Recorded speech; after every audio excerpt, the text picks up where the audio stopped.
Oui, salam alaikum. Écoutez, on est là à Casablanca aujourd'hui, ce soir.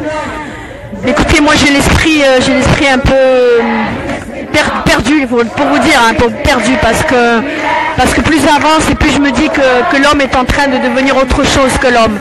L'homme est en train de devenir un loup pour l'homme, enfin même pas, même le loup il chasse pour quelque chose de légitime.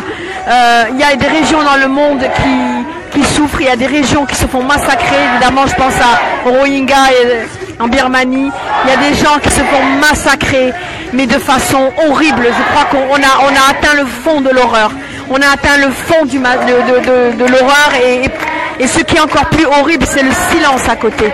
C'est le silence. En venant sur cette place de Casablanca, j'étais triste de voir que les gens mettaient des orchestres, qui mettaient des groupes, qui s'amusaient, qui grattaient de la guitare juste là à deux pas, alors qu'on voit les images, on voit l'horreur que vit le peuple de Rohingya et que personne ne bouge, encore moins les autorités, encore moins le gouvernement, encore moins ici les gens qui dirigent, et ça c'est affreux. C'est ce sentiment qu'on essaye de démontrer ici. Jusqu'à quand l'homme va être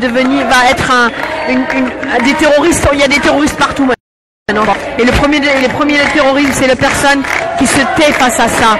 Donc voilà, ces gens sont venus dénoncer ça, montrer la peine qu'on a pour les Rohingyas.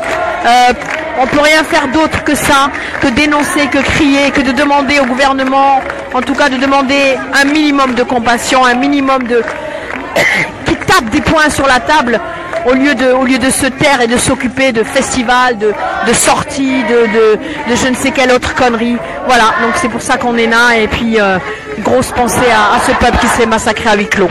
Merci.